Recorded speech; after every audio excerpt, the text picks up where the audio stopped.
Deuxième question. Vaut-il mieux croiser la chaîne, grand plateau, grand pignon, mais perdre à cause des frottements dus au croisement de chaîne, ou bien passer sur le petit plateau, mais perdre en rendement par le fait que la chaîne tord plus dû au fait que le plateau est plus petit. Donc, pour contextualiser la question, oui, on parle un peu de deux forces de résistance qui peuvent s'opposer, c'est-à-dire que oui, plus la chaîne va être droite, donc moins en croisement de chaîne, moins il va y avoir de friction, dans le fond, en raison de la torsion de la chaîne. Mais en contrepartie aussi, plus la chaîne fait le tour d'un grand plateau ou d'un grand pignon, plus la flexion, dans le fond, du point de pivot de la chaîne est petit, donc moins il y a de friction. Donc, plus on utilise des grands plateaux, moins il y a de friction au niveau du point de pivot de la chaîne. Donc, où se situe la balance entre prioriser d'être en croisement de chaîne ou de prioriser, justement, de réduire la flexion au niveau des points de pivot? Ben, c'est un exemple qu'on va voir beaucoup, justement, entre autres, justement, chez les coureurs pro. Vous donner un exemple. Pour ceux qui utilisent des très gros plateaux, des 58, 60 dents, pas parce qu'avec un 53 dents, il suffirait pas. Non, il pourrait rouler avec un 53 dents et avec le 11e ou 11-12 dents à l'arrière, il y aurait un rapport suffisant pour leurs besoins. Donc, pourquoi aller vers des plus gros plateaux? Ben, c'est justement d'aller avec un plus gros plateau pour réduire la friction, le point de flexion de la chaîne, et de rouler sur, justement, un plus gros pignon à l'arrière. Mais là, la question est, lequel il serait mieux de prioriser quand on est un peu dans l'entre-deux, qu'on serait sur le gros plateau, mais en très fort croisement de chaîne? Ben, j'ai trouvé justement des tests indépendants où ils ont calculé ça.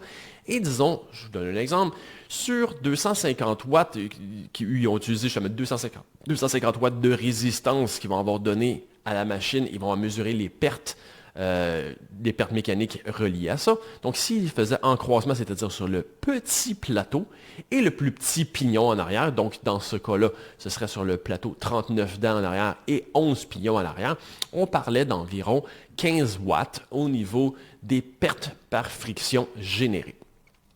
Si, à l'inverse, on faisait juste monter sur le deuxième, dans le fond, le plus grand plateau, mais d'un rapport équivalent, qu'est-ce qu'on gagnait en termes de réduction de la friction? Ben, c'est 5 à 6 watts de gain, tout simplement de trouver le même rapport, mais sur le gros plateau. Donc, définitivement, que si on est en croisement petit, de monter sur le deuxième plateau, c'est quand même très significatif comme gain.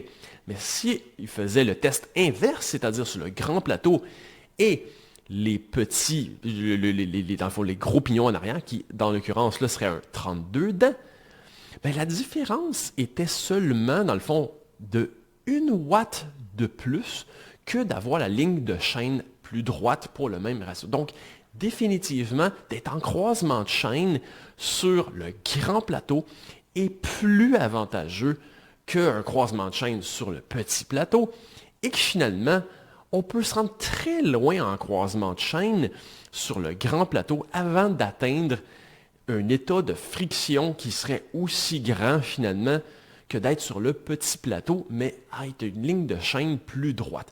Donc oui, d'un point de vue friction et performance, c'est définitivement mieux de rester le plus possible sur le grand plateau.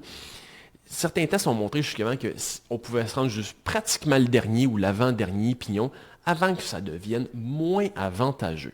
Donc, après ça aussi, on peut avoir la question au niveau de l'usure de chaîne. On peut se poser cette question. Donc, évidemment, c'est deux dynamiques qui peuvent être un peu différentes, mais à la base, on peut disons, peut-être faire l'hypothèse, et qui est une hypothèse qui est en général très bien soutenue, que plus qu'il y a de pertes frictionnelles mesurées, ben plus que l'usure de chaîne va être grande.